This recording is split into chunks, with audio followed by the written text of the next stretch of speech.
Hey there, friends and listeners of the Paranormally Zone podcast. My co-host with the ghosts and myself, we were just casually chatting about the future of the Paranormally Zone podcast. And we came to a conclusion, an exciting conclusion. And Mike, you casually, damn near flippantly, answered when I asked, where should we put this announcement? Should we put it at the beginning? Should we put it at the end? Should I put it towards the beginning, towards the middle? And you said, well, then everyone who tunes out after the first 5 minutes will miss this very exciting announcement. So that's right. Okay, well, it's going to be coming very, very soon. Tears for Fears is going to be on our show as guest. And you didn't even let me know. What the hell? Oh, well, you better go ahead and announce Nay. No, sorry for getting everyone excited there. No, Tears for Fears is not going to be making their long-awaited appearance on the Paranormally Zone, although they are big-time fans of the paranormal. I have no idea if that's true or not. But anyways, we're going to keep this short and brief and to the point. As of our second episode of this month, our planned Halloween spooktacular spectacular, we're going to be wrapping up the Paranormally Zone. No, do not panic. We're not wrapping it up for good. We're wrapping it up in the sense that we're moving over to the world of YouTube and YouTube alone, boys and girls. We hope to see you there. That's right. It's going to be exciting. We're going to be focusing on all things paranormal, strange, and mysterious, and YouTube. That's the way that the Paranormally Zone is going. We're coming your way exclusively on the Paranormally Zone YouTube page. You know, the listeners, they like me better. This is Dr. Jeff Meldrum, and you're listening to the Paranormally Zone.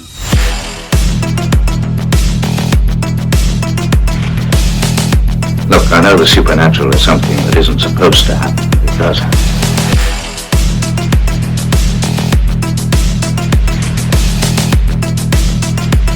A ghostly apparition in the dark of night.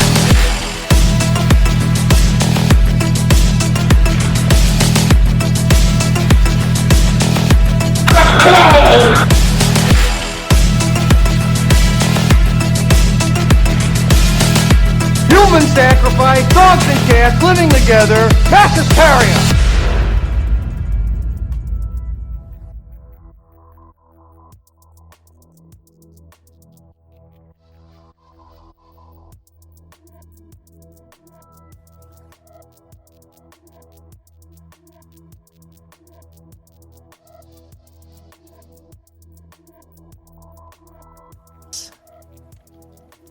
And pantless. And jokeless. And jokeless, right. You are not one funny guy. No, thank you. Anyway, no, I'm just kidding. I appreciate it. Well, I'm being honest when I say I'm noteless, so I'm panicking a little bit here because well, just calm down. You'll be fine. We're technically on air in air quotes right now. Right. This is podcast time. We're getting down to the nitty gritty. This is our return to the mighty flagship known as the Paranormally Zone podcast. The mighty flagship. Wow. Yo ho ho. Now, can you do the entire episode in that voice? I think we would be dropping listeners real quick. Oh, well, you never know. You never know. You might be getting fans of Burl Ives to sign up, you know. Speaking of Burl Ives, on our way back from... Yes. The Minnesota Bigfoot conference, we saw a sign that said, vote for Burl Ives. Yeah. It was funny. Now, as we normally do, we said we need to look into that, and I totally forgot about it until just now. So I never looked into it if it was like a joke or if there's actually somebody running for a political office of some sort in Minnesota with the name of Burl Ives. So if you are in Minnesota right now and you know the answer, let us know. I'm sure you wouldn't mind taking time out of your precious day to let us know about Burl Ives. Yeah, and I'm a big fan of Burl Ives, the work that he did and everything, ever since I was a little kid. Oh, the dead one you're talking about. The dead one. Okay. Well, I'm just saying, because I don't know. I don't know if it was the dead Burl Ives. I mean, it was Burl Ives, born in Grand Rapids, Minnesota. I mean, I don't know. I'm really ignorant. I told you I'm noteless. I'm pantless or pantsless. I guess it'd be pantsless, right? Not pantless.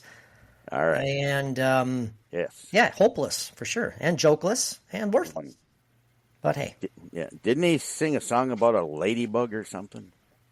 Don't even bring up ladybugs right now because those flippin' box elder bugs. Not box elder bugs. No, I'm seeing them around this place. The Asian lady beetles. Oh yeah, they bite. But oh my gosh, they were just infesting our damn bedroom yesterday and the side of our wall, the west side of our wall. You know, I mean, it was a hot day yesterday in Minnesota, nearing record highs. I mean, we're in the low 80s in October in Minnesota, and these damn flipping disgusting orange little bastards were just all over the place. And well, let's just say we used about two vacuum filled half hours trying to get rid of those dumb things. And then I decided to attempt this homemade quote-unquote remedy to thwart these little pricks. And it involved Dawn dish soap and a spray bottle.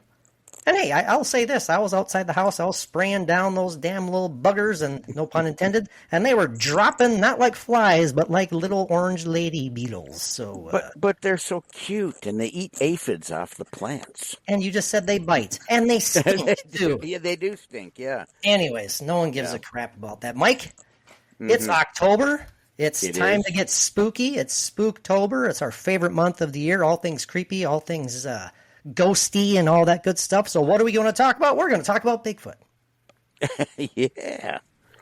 Yeah. Try and calm down there. I know it's super exciting, but it's been a while since we've dove headfirst into our Bigfoot encounters. Those seem to be a fairly popular little sub-series of ours on the Paranormally Zone podcast. If you haven't figured it out by now, yes, this is the Paranormally Zone podcast, your weekly dose of all things, hell, you guessed it, paranormal, strange, and mysterious. My name is Patrick Koffenberg. I apologize for the quality of my mic and the quality of my voice for the last 2 or 3 months, but hey, whatever. We're forging forth. Mike's giggling. He's holding Pardon back. my voice for the last 40-some years. That's exactly right. No, I'm just kidding. Nasally and whiny comes to mind. So, No. But I am joined, as always, by my co-host with the ghosts, the paranormal poster boy himself. It says it right there, right on his screen display. It says Mike, and underneath it says paranormal poster boy. Good to see that. He's really taken to his moniker. Yeah, I am what I am. He am what he am, but that's the voice of the illustrious co-host with the ghosts, Mr. Michael Carbonneau, the man with a face his mother could love. And he said that earlier. I don't know if he meant anything negatively by that, or she just loved your face and nothing else. Something was said about my face. I can't remember what it was, and I said, "Well, that's my right. mom. You commented on your own face because you were like you were disgusted by the screenshot that was taken. That's right. Yeah, it looks like I'm trying to. My cheeks are all puffed out. Oh, come on. Oh man, no, you're fine. I don't like it. I'm glad nobody can see it. Nope, this is audio only, thank God. Big sigh of relief by our YouTube listeners and our YouTube viewers and everyone else out there. It's like, good Lord Almighty, we don't have to stare at their pasty faces any longer, not until our next YouTube video exclusive episode, that is. Or perhaps a Patreon video exclusive episode, which is coming up shortly. We are going to return to our true crime endeavors. Well, not our personal true crime endeavors, pardon me. The topic is focusing on some sick and twisted true crime that you're going to want to tune in for. No better way to help support the podcast if you enjoy what you hear, and God bless you if you do. But if you feel like giving us a helping hand in any number of ways, what a great way to do it than to sign up for $1 and listen to all those exclusive Patreon episodes. It's kind of cool. We're having fun with it, and we'd love to see you there. Yeah, and it's well worth it. It's worth $1. I'm not going to give out any hints about what the episode is about, but it's some really pretty twisted stuff. Oh God, it's disturbing. I mean, all true crime stuff is, but man, that's horrible. Yes. Yeah, if you have to if there's a rating scale of queasiness and awfulness and just the disgusting nature of human beings at their worst, this is right up there. So yeah, he's right up there with Jason Voorhees and Michael Myers. Well, except this guy's real, and they. Hopefully are not. Yeah, right. I'm not going to spoil anyone's hopes and dreams out there, but we'll leave it up in the air, so to speak. But we are glad you decided to tune in to the Paranormal Zone. Hopefully this is a pretty good episode. Mike and I are going to wing it, so to speak. I'm not totally truthful when I say I'm noteless, because I do have some stuff on my phone that we're going to reference back and forth. I sent you a video clip. We're going to banter back and forth about some of the most intriguing, possibly most authentic Bigfoot footage out there. Without any further ado, we're talking about the Paul Freeman footage. Man, it's coming on like 30 years old. This footage itself, it's like, my goodness gracious. I love it. It is. Spoiler alert, if you don't hang around till the end of the episode, I think it's real. It's very, very, very intriguing.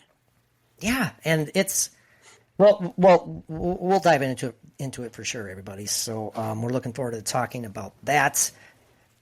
Before we do, though, Mike, we have to kind of segue into it by briefly talking about our little journey to the Minnesota Bigfoot Conference. Yes, good time was had by all. A huge turnout. What were we told? Like upwards of 500 people showing up?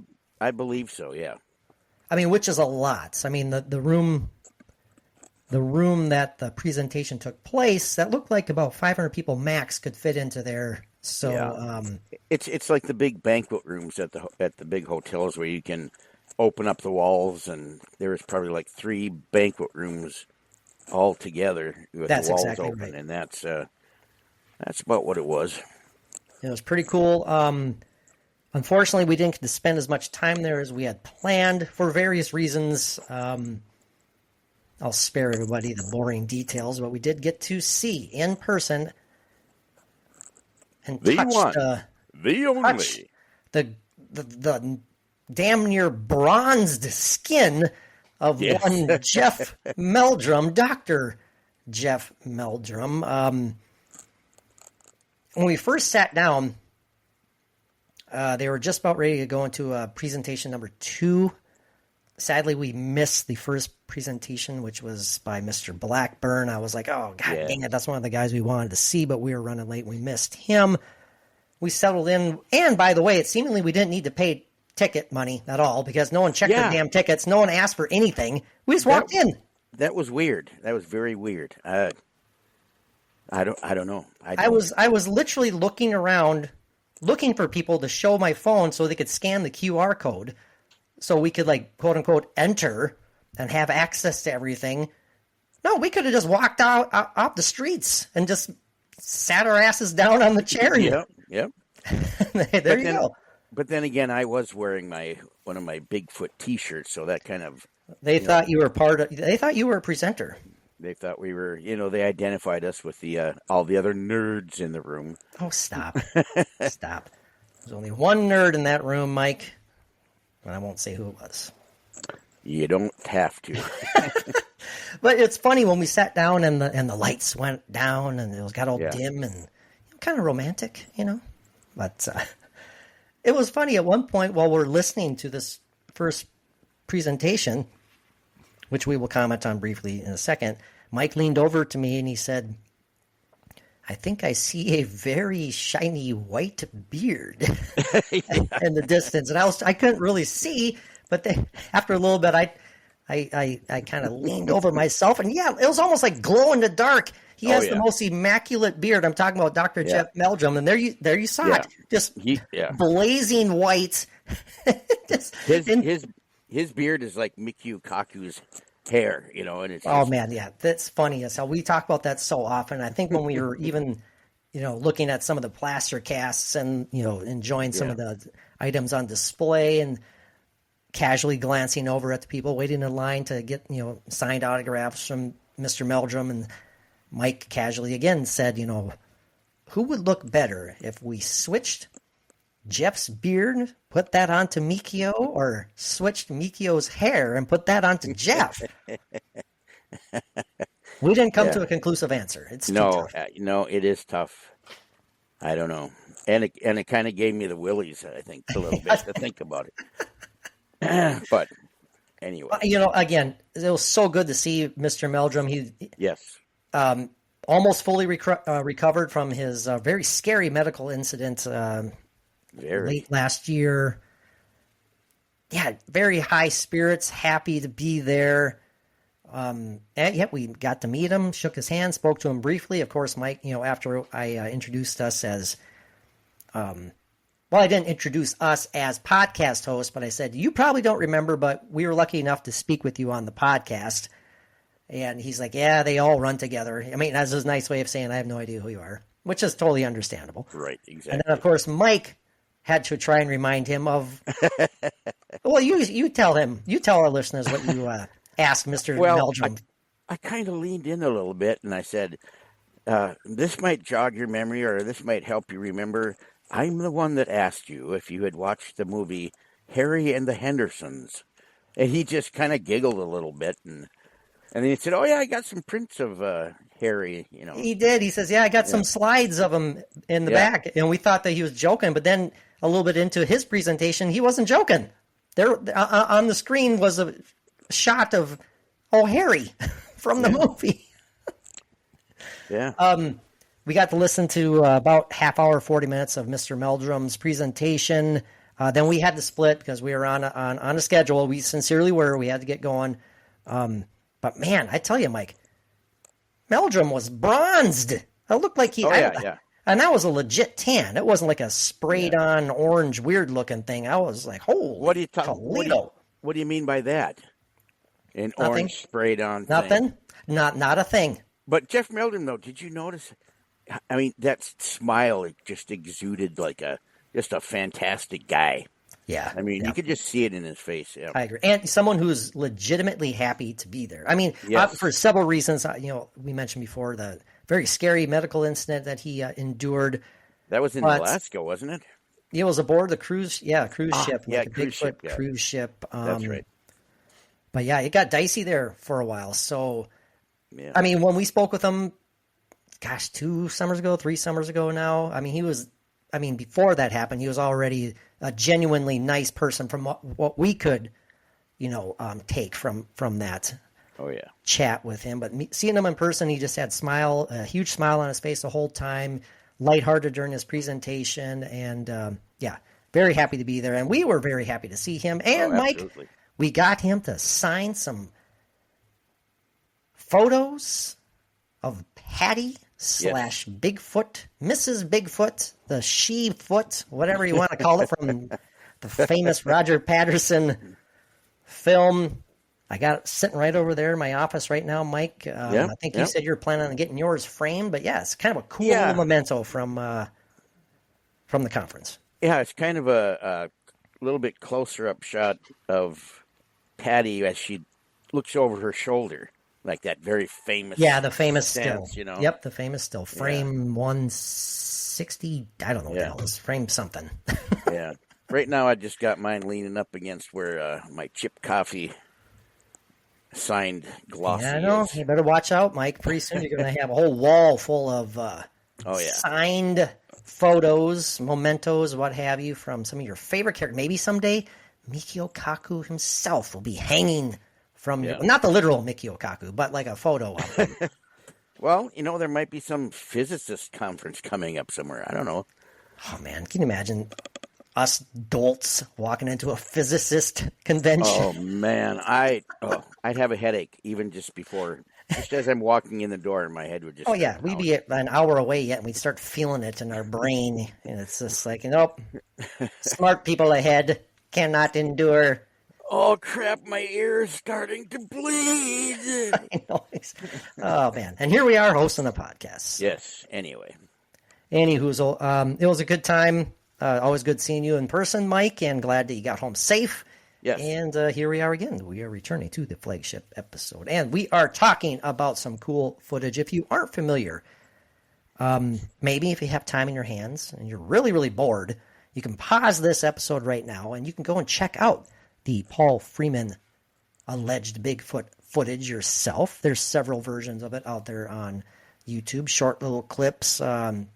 Some clips out there are in its, well, they wouldn't be clips in its entirety, but it's like the film in its entirety, not a clip. Very, very, very intriguing. Yep. Very fascinating footage. Again, I said earlier in this episode, I think it's legit, regardless of what some may say about Paul Freeman himself. God rest his soul. Unfortunately, he passed away going on about 20 years ago as well. But we're going to dive into all of that, and it's going to be interesting. So are you ready to go, Mike, or are you... It is going to be interesting. Are you panting, or are you shaking, or what's happening? I don't know what's going on over there. Does it look jittery? You look jittery to me. I have had a few Mountain Dews today. Oh, you have? Yeah, I'm not used to that anymore. Yeah, I thought you were giving up on the old dew and all that good stuff. I'm getting there. Back to it. I'm getting there. Pause. Back to it. Yeah. I gotcha. So, anyways. Oh, yeah. Yeah, that's right. I forgot. I have the soundboard piled up here, boys and girls, so don't mind me. And away we go. Yeah. Sorry. I got some good ones here, that's for sure. I think so. I'll randomly throw them in there. So, anyways.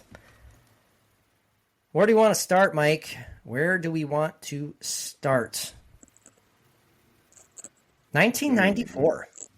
We're going to go back in time a bit. Mentioned it earlier that this footage itself is 30 years old now. Good God. Everything's so old, Mike. Everything is getting old. When one gets old, everything around oneself gets old. Doesn't it seem like it? Thank you for your feedback. I appreciate that.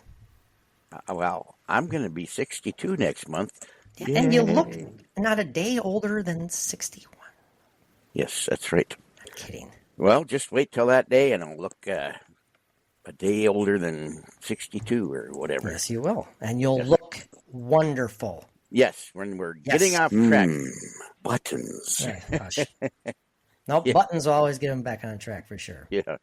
Now, this footage is very, well, it's up for debate. Again, there's a huge portion of the Bigfoot community that doesn't buy it, and there's a huge portion that does buy it, and then there's a huge portion of it that's kind of on the fence.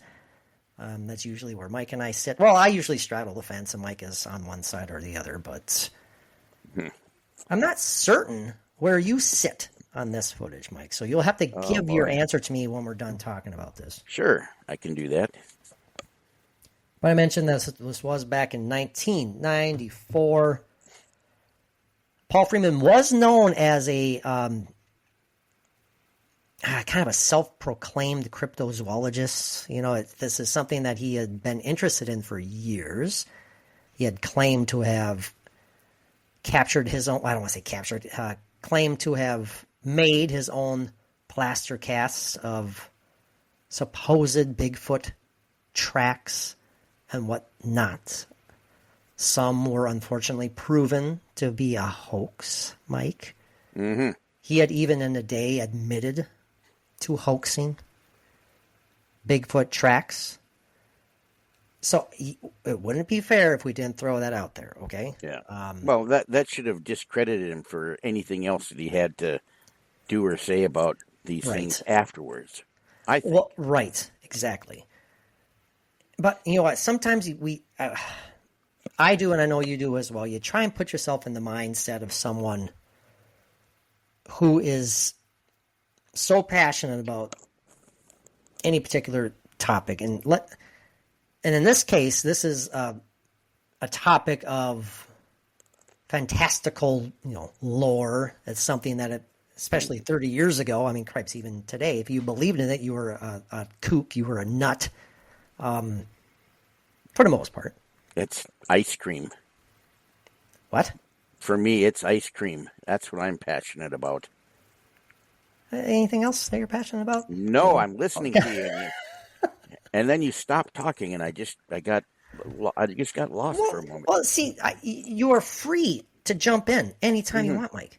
But make it relevant, right? Thank you. Yes. So we're talking about we're commenting. We're trying to get started here. We're 23 minutes into the damn episode. We're trying to get started onto the topic at hand. And just because I throw out the word passion or whatever the hell I said, Mike says ice cream because he's passionate about ice cream. The slow churned vanilla with the vanilla beans in it. Anyway, go ahead. You wonder why our sponsor never stuck around with us. Gave us a shot, which was really cool. And yeah, but then it was just like they disappeared. That's what I'm saying. I wonder why. Yeah, but I mean, we didn't hear anything or nothing. They were just gone. It's like, yeah, they want anything to do with us, like erase us from their memory. I think they were a scam anyway. Well, if it was a scam, we spent a hell of a long time putting together that dumb clip for them. Yeah, so. But it was exciting. Anyways, Mike, back to 1994, Mr. Paul Freeman. As I mentioned, a seasoned Bigfoot researcher captured what a lot of people believe to be some pretty important evidence of the giant hairy man alleged to wander the deep woods of North America. The footage itself shows a very large bipedal, I can't speak, bipedal figure moving through the woods. On the video, it moves from your right to the left, leaving behind a set of very clear footprints. It's become a topic of very hot debates. Alleged size of this creature, anywhere from 7 to 8.5 feet tall, 400, perhaps close to 600 pounds. It does look very bulky, very large. Yeah. I was going to say, when you see it come out, it's no teenage or young buck. No. He's no prepubescent Bigfoot. Yeah. In all sincerity, like if you're comparing it to the famous Patty footage, this being in the Freeman footage does look like it's larger. Right. More robust in that very thicker build. Like very thick. Absolutely. Thank you for saying muscular too, because if you closely scrutinize this footage, one of its selling points for its towards its potential authenticity, is again like the Patty footage. You can see like movement underneath the fur. You can see what appears to be maybe muscles. It's again, we talk about this over and over and over again, Mike, but the attention to detail in these allegedly faked, hoaxed pieces of footage is amazing. More so for Patty, just because we're going all the way back to 67 as opposed to 94, but still. I'm lazy. I'm personally a lazy guy. Even if I had the fire to try and hoax the world, or even hoax my best friend or my mom or whatever, just putting together a piece of fake footage just to make my friends laugh, I'm not going to go to that level of difficulty or to do it. Leave your mom out of it. Don't mess with her. She's a nice lady. She called me on the drive, didn't she? Yeah. It was funny. Yeah, then she's like, Mike, I might need you someday. Yeah. I was like, well, that's. And we didn't know what she meant by that. Yeah. I don't know, but it was quite intriguing. Yeah, but she's like, I've never met you, which isn't true. You met her very, very, very briefly. Very briefly, yes, in her driveway, yeah. Yeah, several years ago. So, I mean, it's normal to forget something like that. Yes. Anyways, Mike takes a big sigh. Okay. At least I'm not talking about my favorite ice cream right now, okay? Well, we can if you want. No, let's not. Okay. Now, on the day of this sighting, Mr. Freeman, who had been involved, as I mentioned earlier, in Bigfoot research for years on his own property, no less, a lot of his, and other places as well, but he claimed to have seen several tracks on his property, tracks seen by none other than Jeff Meldrum himself, which, say what you will, but that adds a little bit of credibility, because if I recall correctly, in Jeff Meldrum's book, When Legend Meets Science, he has a fairly large section devoted to his first meeting with Mr. Paul Freeman, because Freeman had invited him and another group of researchers to come out to his property and to check out, do what they want to do. They can take hair samples, they can take soil samples, whatever professional Bigfoot researchers need to do. Feces. And feces, sure, exactly. Scat. Yes, scat. Sasquatch. Just as long as it's not too fresh. That's just Hey, maybe the more fresh, the better. You never know. Oh, right? yeah, well. See, I lost my train of thought now. Now I'm thinking about Bigfoot crap. Oh, yeah, Mr. Meldrum appearing at his property. And again, if I recall correctly from reading Mr. Meldrum's book, he was impressed with how casual Paul Freeman was about this set of footprints that was alongside like kind of a dirt road traveling alongside some of his property out towards the heavier wooded area. I say he was impressed by his casual manner because that's not something that, if you are inviting someone of Jeff Meldrum's stature out to your place just to try and trick him, just to try and hoax him, which good luck with that, by the way, because he knows what the hell he's looking for. And he can spot a fake. He can spot a fake a mile away, a fake pair of tracks, that is. Very easily, I'm sure.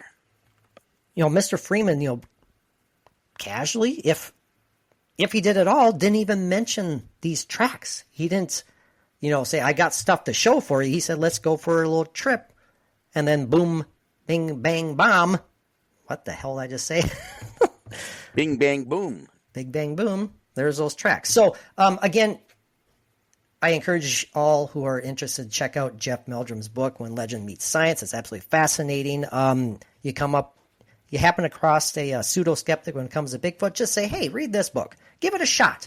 And they won't do it. Right. Yes, Mike says. But, that's up to them. That's their choice. Absolutely it is. Of course it is. Don't you agree, Mike, or Computer Mike? Yeah. Okay. Yeah. Sorry. Nope, I like Computer Mike's better. Yeah. How about Computer Patrick and Computer Mike? Uh-huh. Okay. Uh-huh. Mm-hmm. Uh-huh. Okay, got it. Uh-huh. Okay. Uh-huh. Sorry. I think you should really get rid of that one of you and I on the same. Why? Because I don't like it. You mean this one? Uh-huh. Oh my God. Uh-huh. Uh-huh. See, you have a sick mind. I didn't even think of it any other way other than humorous. Uh-huh. No, I have just a knack for, getting, seeing disgusting things and. So what you're saying is that when you hear this, Uh-huh. Yeah, I see a 1972 porn movie. Just you can get the music put to it and everything, but get rid of it, please. Get rid of it. Uh-huh. Uh-huh. Uh-huh. Then followed by right. All right. Are you okay? I am good. So the Freeman footage. And then after Uh-huh. you say, are we ready for round two? Well. Yeah. You have to think about it for a second. Anyway, sorry, we lost all 4 of our listeners. Now, as Mr. Freeman, as I said, in lifetime Bigfoot researcher, he decided, I'm going to grab a damn camera. I'm going to start exploring this remote area alleged to have been known for Bigfoot sightings. Bringing his camera, hoping to catch some definitive Bigfoot evidence, Mike. As he ventured deeper into those woods, of course, he comes across a large set of footprints. He decided to start following that trail. Yes, I'm looking at an article right now. This is from StyleSweetTeas.com, and it's top 10 Bigfoot sightings, and this is a deep dive into the Freeman footage. That is my reference for tonight, just to give them their due credit. So he's following those tracks, Mike. He's thinking he's hot on the trail. He's got his camera ready to go. By the way, how would you feel, Mike, if you were out there and you were Paul Freeman, and you're like, darn it to heck anyways, I'm going to go out there with this little camcorder of mine, and I am going to capture definitive evidence, and halfway into your journey, well, by golly gee willikers, you come across a pair of giant footprints. Would you be excited? Would you call your neighbors for help? Or would you just Jack, venture come over forth? here. Yeah. Hey, Jack, I need your help. Come on. Thank you for your feedback, by the way. Yes. I appreciate that. Well, I would be excited. I would be very excited. That's all I was asking. I mean, how could you not? Well, again, if you watch that footage, you can tell that he quickly kind of loses his breath, because he's following these tracks, and he glances at, his naked eye sees it, if I believe I'm correct in retelling that, and then the camera finds it, and he finds it in the viewfinder, obviously, and he's, it starts moving, and you hear him famously kind of go, whoa, there he goes, and he takes off after him. Yeah, and that was pretty thick with foliage as well. It's not like he was on it's dense. on an open trail. The flora and fauna were exuberant.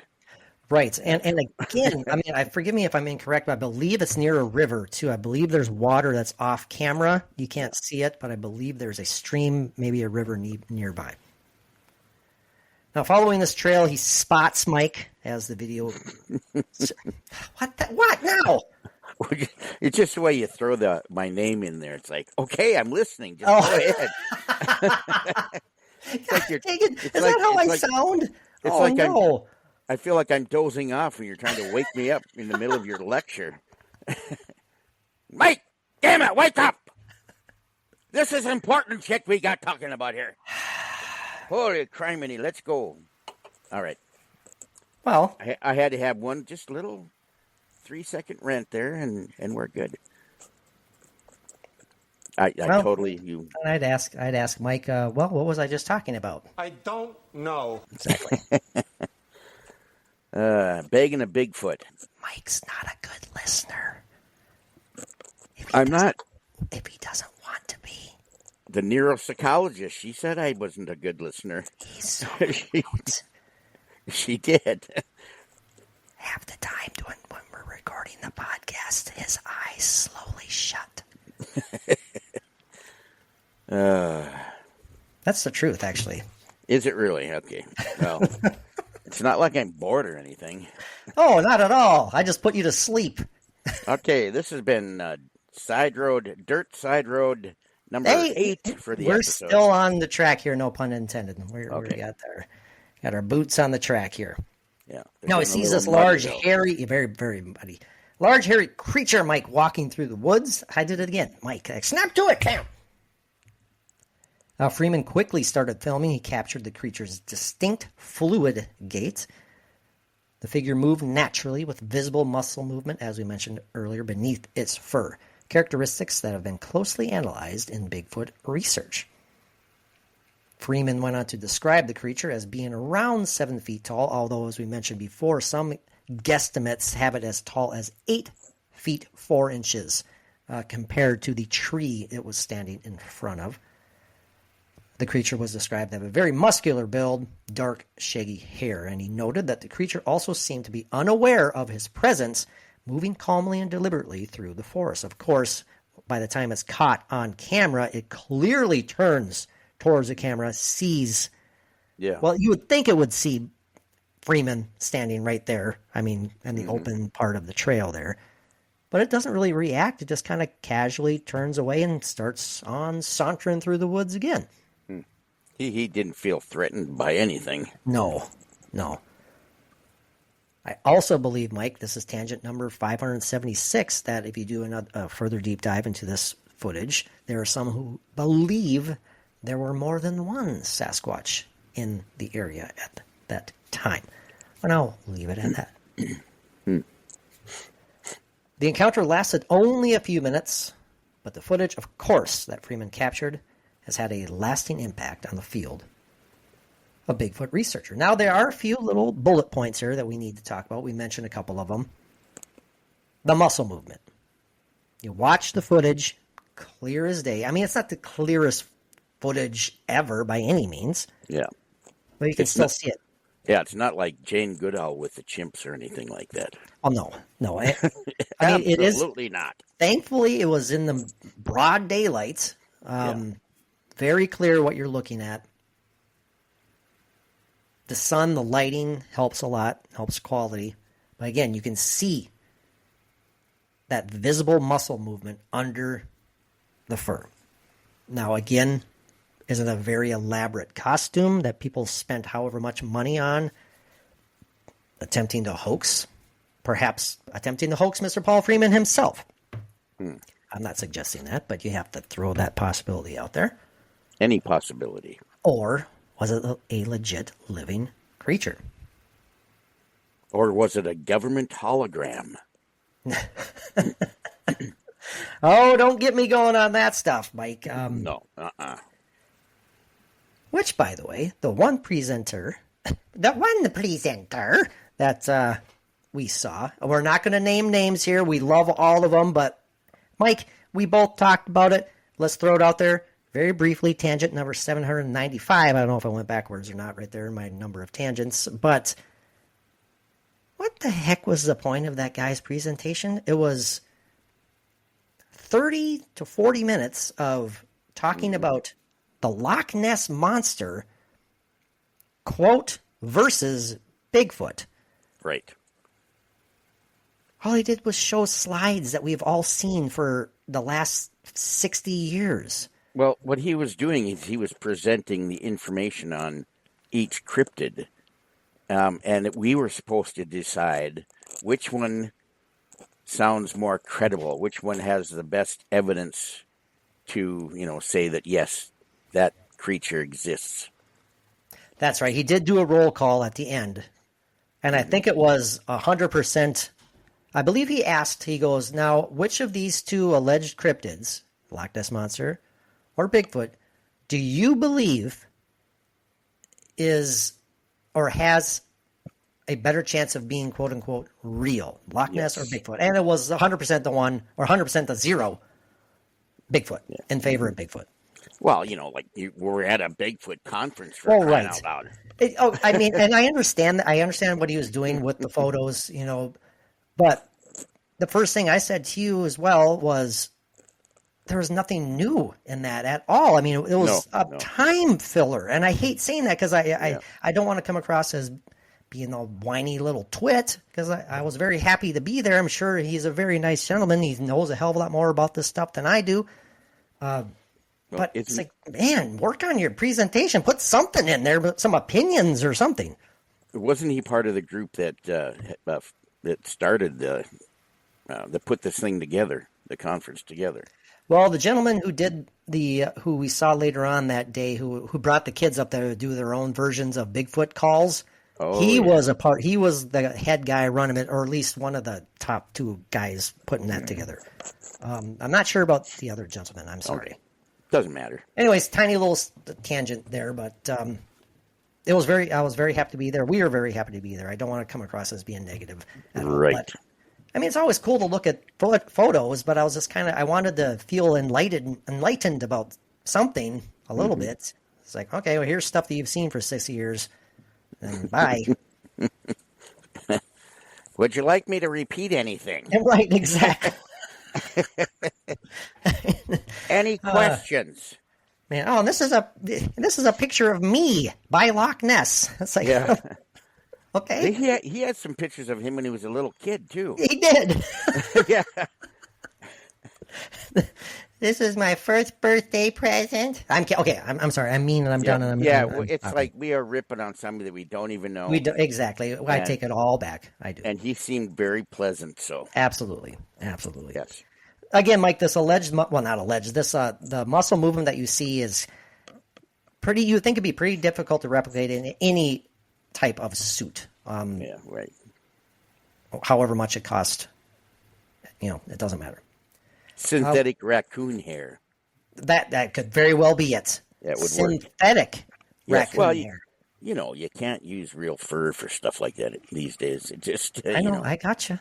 Some crazy will come along and throw red paint all over it. I gotcha, Mike. I gotcha, my friend.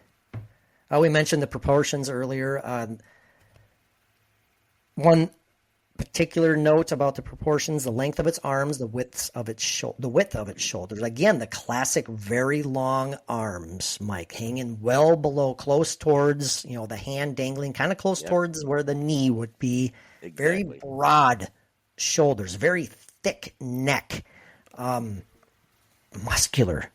Just, is bulky a good way of describing it? Yeah, very bulky.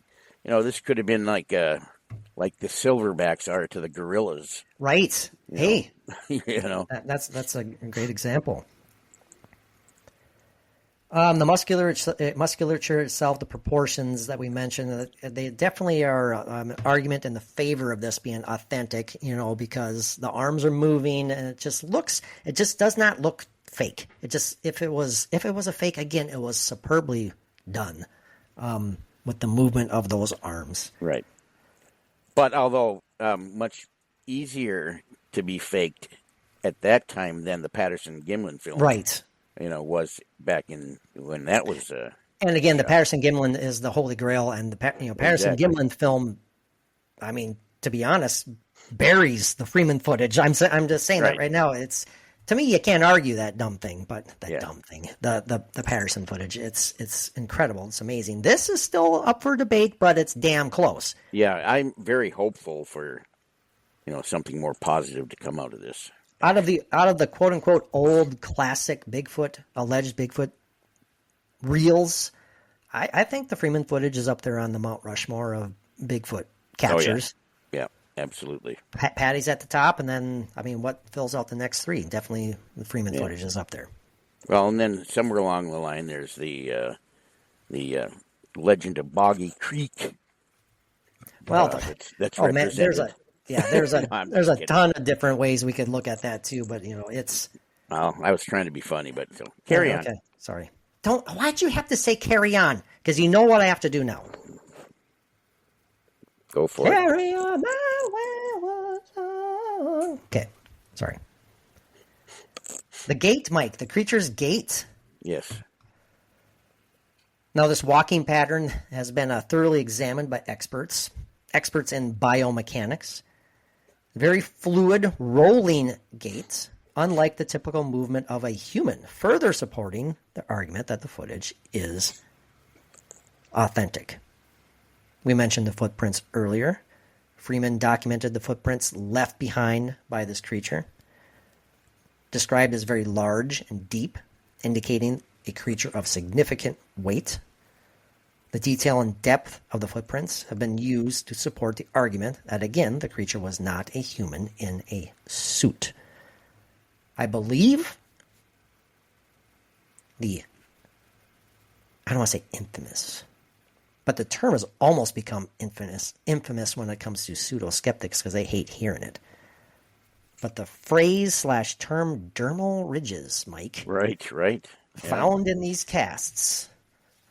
Seen clearly in these casts.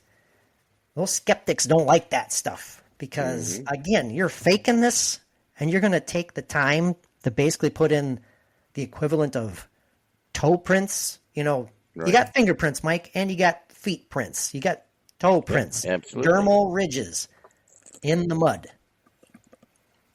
What does that say? Who knows? I think it says a lot. Now, of course, skeptics simply say that's a man in a suit. Yep. Simple as that. Well, if it was a man in a suit, you probably would have seen the soles of Reeboks or something. But, of course, the skeptics, they point to what I mentioned earlier, Freeman's previous involvement in alleged hoaxes and a hoax that he even admitted to. And that's going to followed him through, I'm sure. Oh, yeah, that can't go away. It never will. Never will.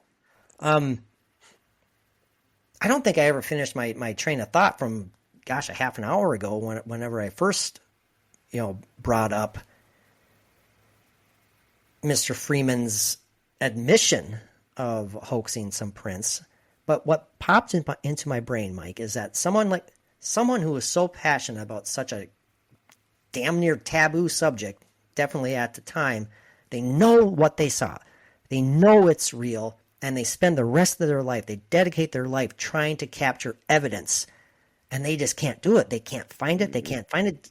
I can kind of understand being driven to the point of faking something just in the hope of someone believing you, because to you, it's real. You've seen it, but you can't prove it at all, and it's driving you mad. Does that kind of make sense a little bit? It does, but it's still a very drastic measure to take. And it is. Absolutely, it is. And like it gives the true believers and researchers a bad name. Yes, exactly. So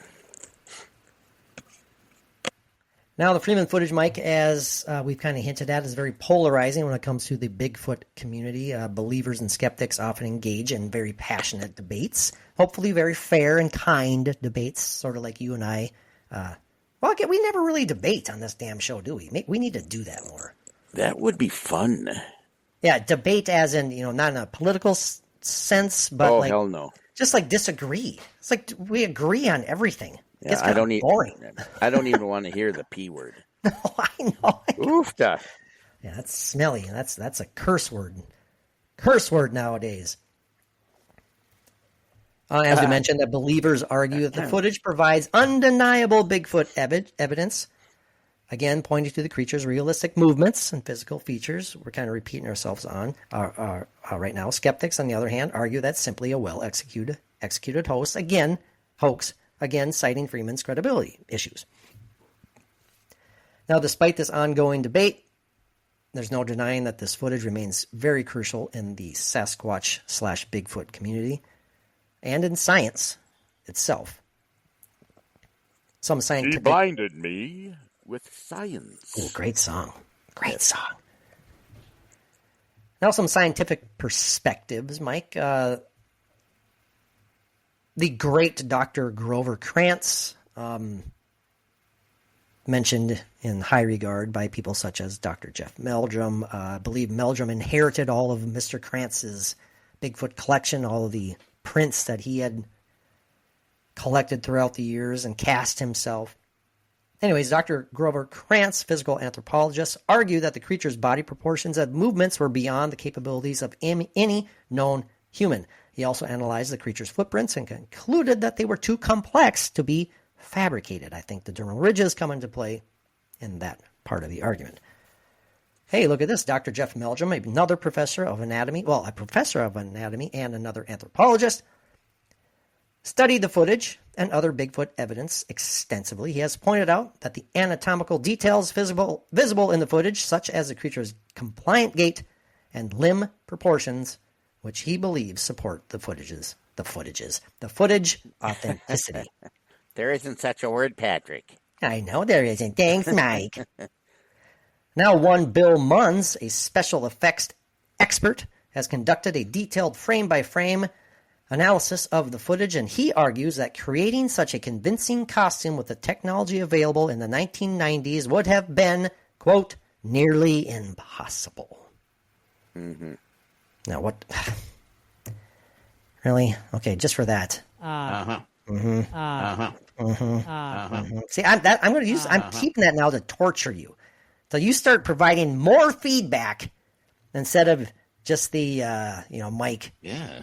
Yeah. It's like, Mike, do you think this is real? Yeah. Okay, Mike. I'm a man of few words. Yeah. Well, you're talking on a podcast. You got to use more than a few words.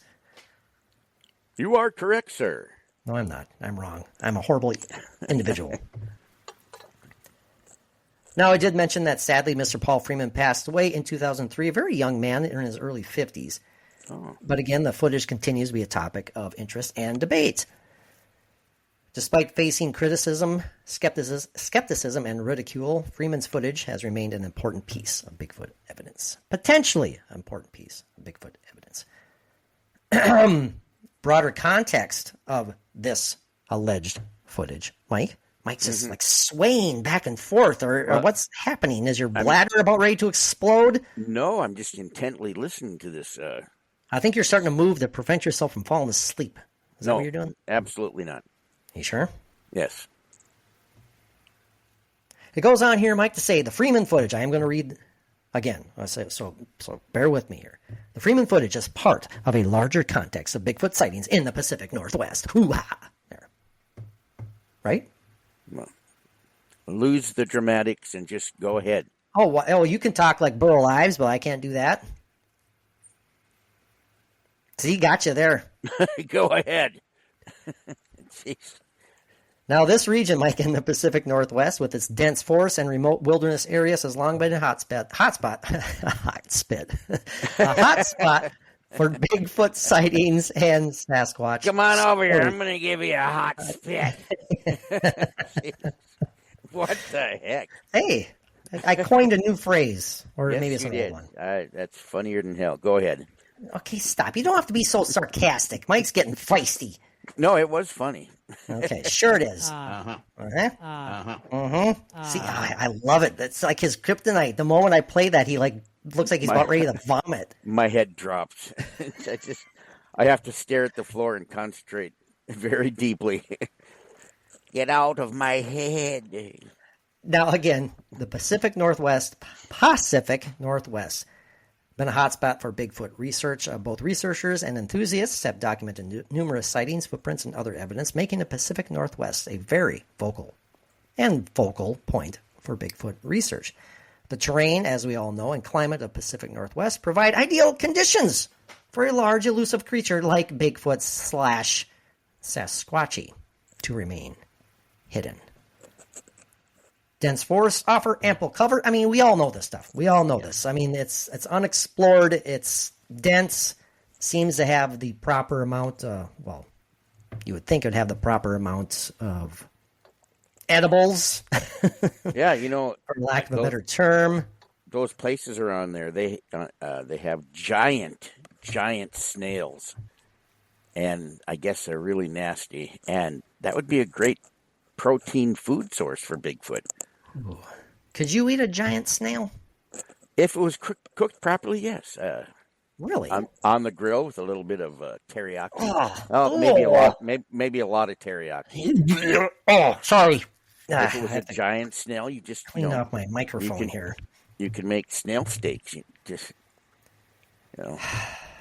But make sure they're cooked well above 165. Okay. Mm-hmm. How to cook snail.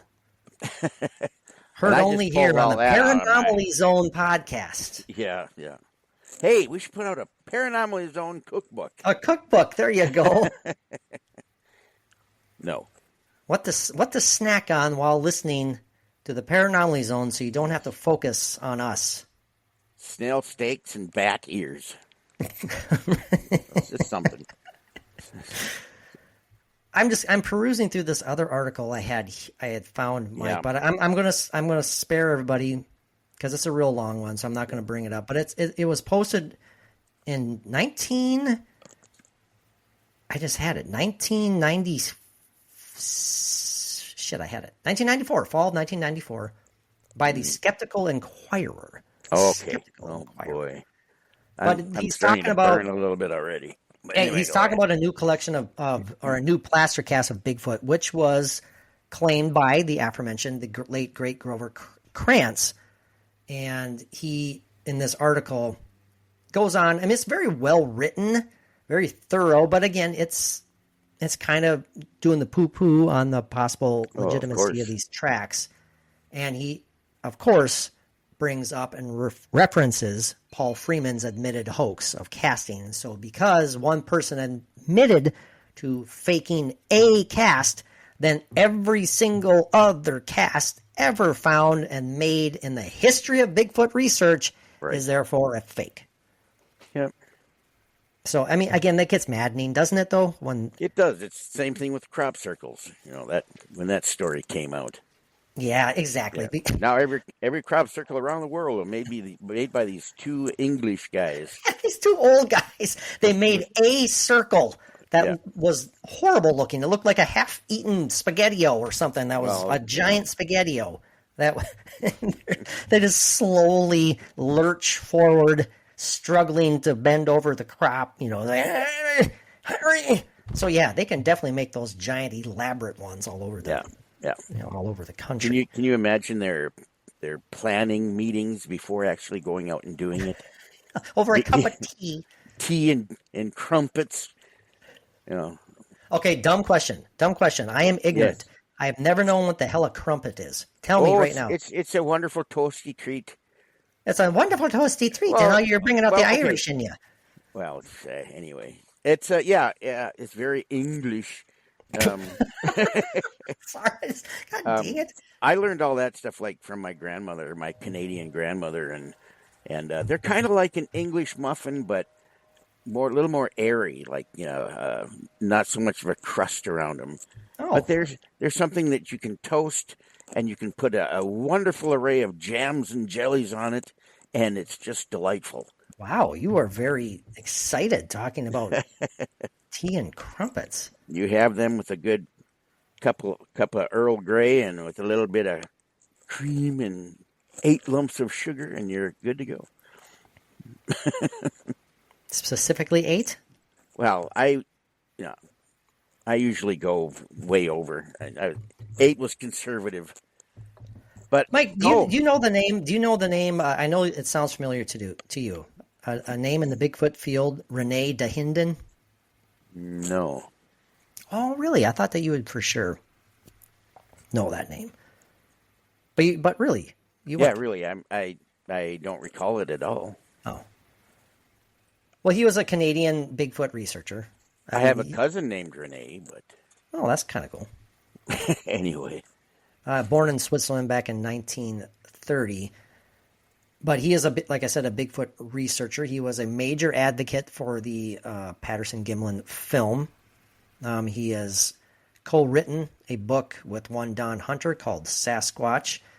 He has also in 1975, the book was published since 1973, republished in 1975.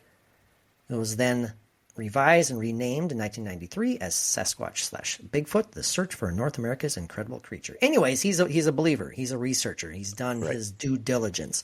Unfortunately, he passed away in 2001, but he was a person who was staunchly against the Freeman footage. He argued it was simply a hoaxer seeking attention. Another one, Mike, you know the name Bob Titmus, right? Sure. Now, this guy also claimed that this was a hoax, which is kind of, I don't want to say ironic, because this guy is basically known as being, well, I'm not going to say anything. I'm not going to say anything because I don't want to have Bob Titmus supporters coming after us. It's just funny. It's sad, but it's funny when it comes to the Bigfoot community, Mike, because we have hoaxers arguing against other hoaxers, saying your footage is a hoax, when they are well known to have produced a hoax themselves. Right, and they end up at your door with torches. No, it's terrifying. Terrifying. Yeah, I know, it's horrible. But again, as I mentioned, we're going all over the place, and we apologize. But that's kind of what we're all about here on the Paranormally Zone. We have a good time. We talk about stuff we're passionate about, but we have to throw our lame attempts at humor in there.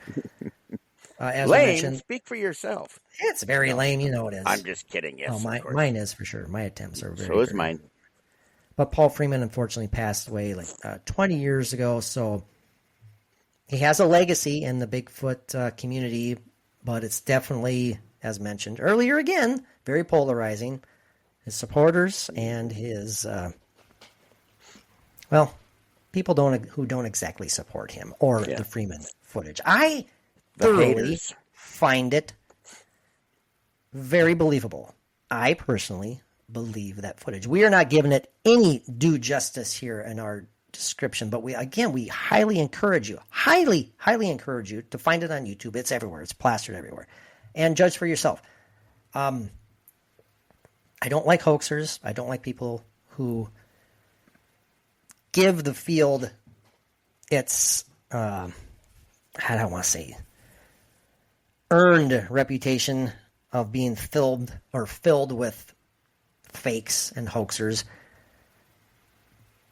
because it's, God, how do we want to say that, Mike? okay, let's try and simplify it here as much as we can mathematically, right? Let's say here's the Bigfoot community right here in this box, in this shoebox. That's the Bigfoot community. 90% of that are legit, open-minded, either interested people, scientists, researchers, anthropologists, any number of legit people who have a sincere interest in this potential undiscovered, scientifically defined animal. Mm-hmm. Great. And then there's 10% who enjoy the hell out of perpetuating the idea of Bigfoot being a hoax and being a joke. That 10% always seems to overtake that 90% in the eyes of those outside of the Bigfoot box. If that makes sense at all to you. That's my humble opinion. I think it Negative 10% always outdoes the positive 90%. Because it's, to me personally, it seems like the negative is more fun, or maybe there's more negative people out there than we care to admit. But just simply poo-pooing this stuff that you don't know the answer to either way. But if someone believes in something that they find silly, you are automatically silly and stupid and dumb for believing in it yourself. Right. When you're both on an even level of knowledge on the subject. Right. Yeah, but that 10%, that can cause a lot of damage and it'll keep multiplying. It's like, what they throw out negatively, there's many, many people that are on the fence of believing or not believing or thinking, well, that might be something to look into. But then they hear these things that the 10% are putting out, and boy, they fall right on the fence of that 10%. Right. There's a lot of influence going on, and a lot of people that they're choosing to go that way because of it. So it's like a virus. Is it fear, Mike, at all? Is it the fear of being mocked, or is it the fear of being labeled as, a weirdo? I don't want anybody to think I'm crazy. Well, you kind of get where I'm going at here. It's like they're such a staunch pseudo-skeptic, and they just enjoy putting people down who have an open mind about who maybe potentially believe in it. I mean, why? You and I are on the same level here. And again, I'm being redundant. I'm repeating myself, and I get it. And I'm probably very boring right now, and I apologize. I just don't get it. I don't understand the need to put others down who disagree with you or believe in something that you don't believe in. It's like, I didn't ask for your opinion. I don't know you from a hole in the wall, but yet you have to go out of your way to let me know that you think I'm wrong. It's like, well, okay, good for you. Just kind of, I don't know, Mike. It's part of some people's mindset, I guess. It, there's your Gumby Bigfoot. It's my Gumby Bigfoot with my She-Squatchers wristband on there. We saw the She-Squatchers there. We did not have a chance to speak with them, but it was good seeing the She-Squatchers at the Minnesota Bigfoot Conference. I didn't realize how tall they were. Sincerely. Well, we were so lucky to talk with them on the podcast, and they were all sitting down, obviously, and we've never seen them in person, and maybe they had high heels on. Well, regardless, very impressive stature. Yes, wonderful ladies. Yeah, absolutely. So, and dare I say, somewhat attractive. Oh, for God's sake! What a compliment, Mike! What a compliment! Dare I say, somewhat. No, Mike's kidding. That's Mike's way of saying he loves them deeply. Yes, yeah. Once I can joke with somebody like that, then I like you. Yeah, that's what Mike says to Mary every night. Yeah, you're okay. Yeah. But we do stuff like that back and forth, and I know before we're done saying it, we're laughing already. It's so okay, Mike. I mentioned it towards the beginning of the episode that when we were winding up our conversation about the Freeman footage, I wanted to ask you point blank: if you had to say, again, yay or nay, no shades of gray, and we're not doing that segment anymore, boys and girls, Don't worry about it. But are you a believer in the Freeman footage, or are you a non-believer, or are you on the fence? Is it up in the air in Mike Carbonell's brain? Well, it is. It has to be on the fence right now. I haven't seen enough. I haven't researched it enough. I haven't, watched the video enough times in however many different ways. So I'm on the fence, but I can. Well, you know me. I can easily drop over to the other side of that's why we all love you so much. Yeah, where the Bigfoots is. Is there anything out there in the crypto world, Mike, that you just automatically go, nah, no chance in hell? Yeah, wasn't there some big monstrous worm or something? The snaggle daggle or something like that? Or I don't know. The snaggle baggle? Well, we did that episode on all the the Tatzelworm? Tatzelworm? Is that what it was? Something like that. I don't know. Yeah, I remember. I vaguely remember that. Most of that list was that's crap. I mean, you don't believe you no longer believe in the Alabama dong monster? Well, there's always got to be a room for the Alabama dong monster. Remember, it was 7 feet tall, fully erect. That was how it was described. I'll never forget that. Yeah, it was quite an episode. Yeah, quite comical. Well, yeah, I said it earlier. The cat's out of the bag for my viewpoint on the Freeman footage. I have watched it quite a few times, and I go with my gut a lot of times, Mike. I mean, whether that's wrong or not. Or no, that's a good thing. If that lends any credence to it, definitely doesn't. But I have a good feeling about it, regardless if Freeman admitted to hoaxing something in the past. That doesn't mean, the guy was out there all the time trying to capture evidence of Bigfoot. Maybe he did.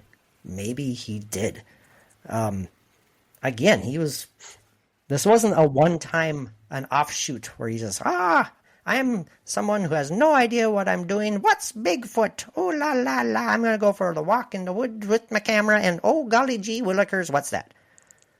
So, right. But then there's people on the other side of that argument who are saying, well, why did he have a camera?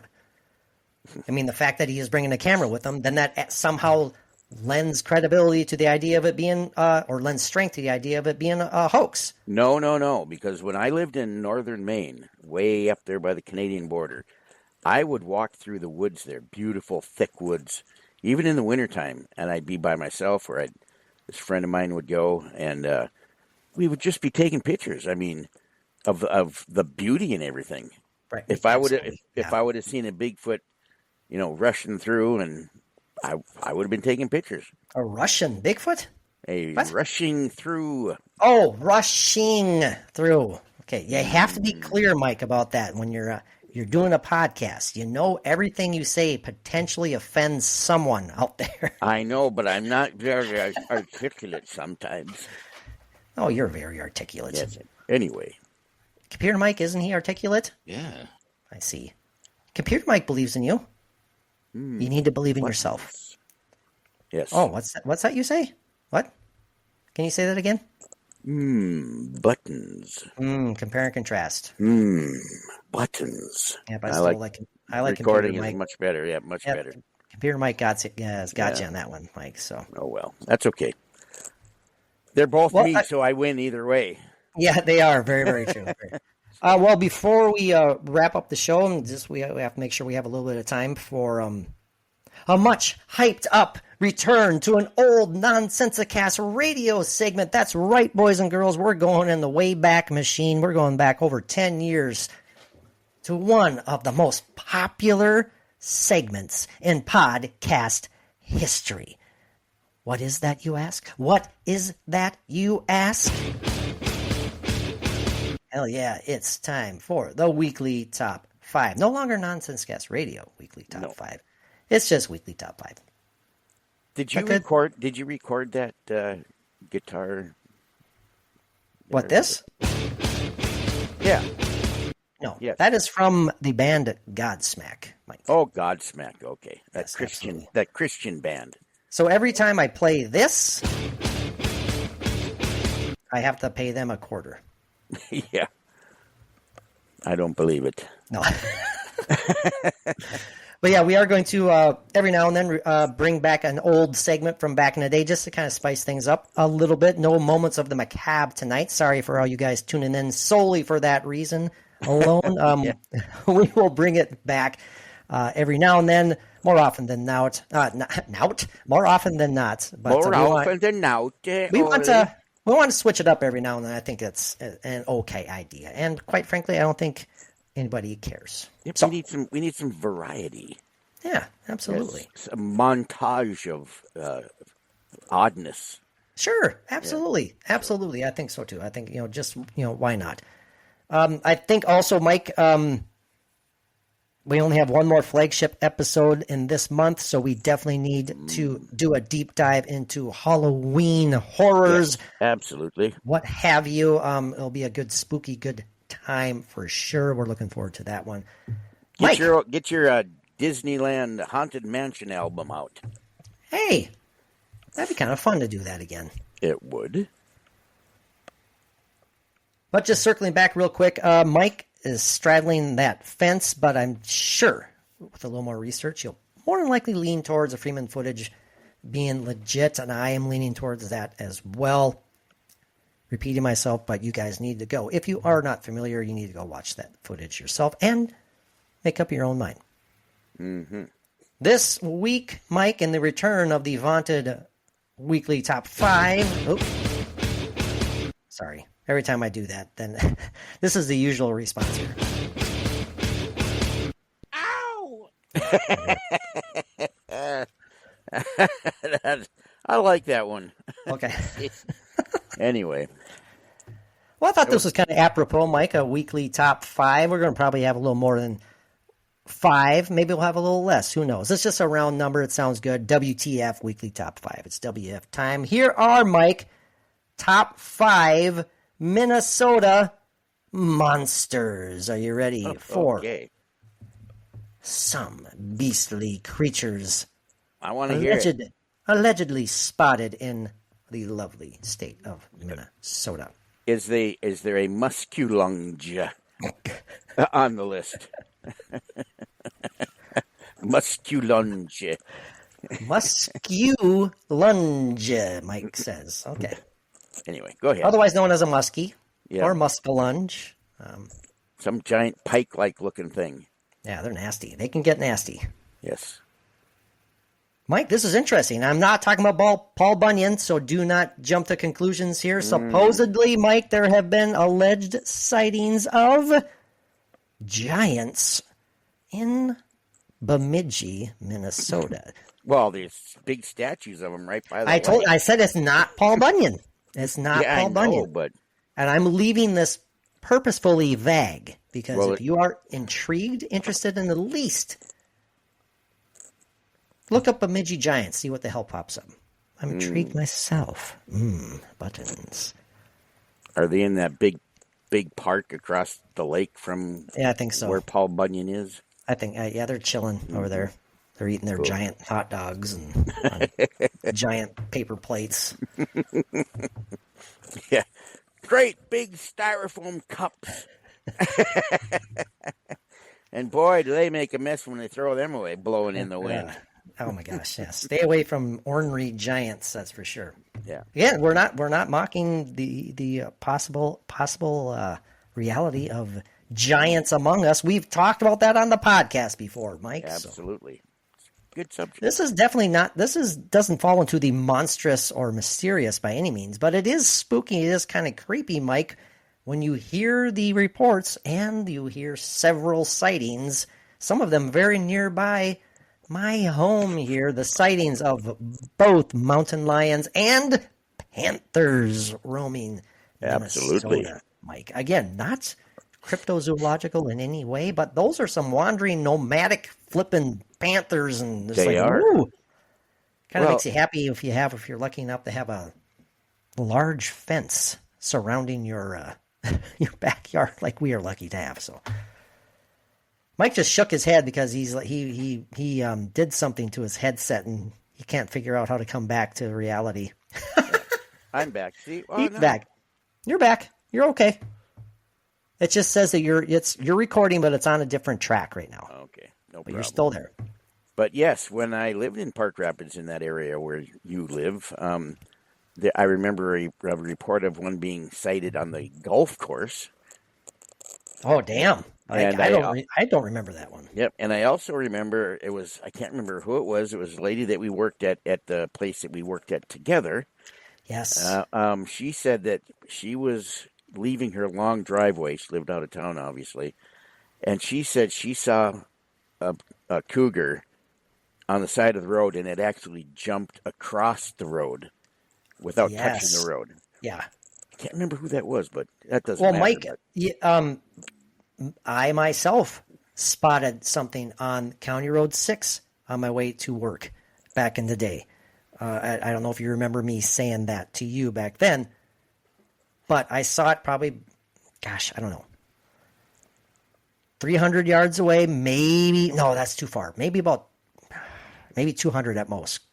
Running across the road, and it was long. It was low to the ground, like it was crouching, like it was it wasn't loping or anything, and it was long, and it was obviously a feline of some sort. Yeah. And it was dark. I do not know what the hell it was to this day. Yeah, I remember you telling that story. So it's cool, but it's kind of creepy. Yeah. Well, even around here in southeastern North Dakota, where I live, there's a place. It's a forest. It's a state forest, and it's beautiful, very lush. And there are reports of cougars up in there. And I hiked that whole place one time, and I was thinking of that the whole time. Oh, I bet. Yeah, but that's pretty cool, man. But anyway. Mike, reportedly seen in Cannon Falls, in and about near Cannon Falls. You guessed it, trolls near Cannon Falls, Minnesota. Trolls, Mike. Well, it's all it is somebody stole the old lady McGillicuddy's trolls from her garden. She made them back in the 70s in ceramics. It's just photos of garden gnomes that people put, Yeah. by Cannon Falls. They just sprouted legs and they walked away. This is a new one, Mike. I don't know if I've ever heard this before. All right. Allegedly seen near Rochester, Minnesota, the one, the only, the legendary Mothman. Oh, the Mothman? A Mothman, exactly. Really? I don't know if he has a relative or... Rochester, you said? Yeah. Wow. The Minnesota Mothman? That's a pretty populated area to be seeing a cryptid. Well, the infamous first sighting of the bridge collapse is pretty damn populated. Right. They're in New Jersey, correct? This one we have heard about too, Mike. The famous, well, I wouldn't say famous, the mildly the lukewarm on the scale of fame in terms of Minnesota cryptids, the Lake Pepin monster. Lake Pepin. Yes, Pepin. Is it Pepin or is it Pepin? I say Pepin. Have you never heard of that? Pepine. Have you not heard of the Lake Pepin, alleged Lake Pepin monster? I have not. I Really? would love to hear what's going on with this. Well, I can do some research. I lived there for how many years, and nobody, had the decency to tell me about the Lake Pepin story, the monster. I'm sorry. All right. Anyway, go ahead. We're down to the final two. You can probably guess. Many myths, many sightings of this creature, Mike, originate from Ojibwe areas in Minnesota. I am, of course, referring to, you said it under your breath a few seconds ago, Mike, the Wendigo. Mm-hmm. I love the idea of the Wendigo. Absolutely. Terrifying. Than hell. Yeah. Well, yes, exactly. If that thing's legit, oh boy. No, thank you. Number one, Mike, reportedly seen damn near all over Minnesota. Northwestern Minnesota, northeastern Minnesota for sure. potentially central Minnesota. I'm repeating myself, Mike, but I remember back in the day, yeah, say what you will, giggle when I introduced this story by saying I was at a keg party. Because I didn't do stuff like that. I hated going to those damn things. This was a 94, 95. Maybe I was out of high school. Maybe it was 96. Anyways, hanging out at this get-together. And it was me and my friend Josh. And we were greeted by arriving gal friends. They weren't girlfriends. They were friends who were gals. And they were, I wouldn't say they were hysterical, but they were very excited to tell us, I'm sure they told everyone there too, about what they swear was a damn Bigfoot out in the field on the drive out towards that kegger, that get-together. Was it? Who knows? But I don't know. They were pretty excited about it. They were pretty sincere. And you heard them personally tell this story? Yeah, they said it right to us. Yeah, absolutely. Did they seem like they were frightened or freaked out? Or? I just remember them being very excited about, yeah. and there, it was an open part of the highway. By open, I mean there wasn't nearby trees on either side of the road, because obviously they could see on either side of the road was like a lot of field, a lot of grassy, tall farm area, maybe, Mm-hmm. And far out there, this is at night, and only lit up by the moonlight, they swore they saw a tall figure walking through that tall grass, that field. And yeah, they're pretty excited about it. So who knows?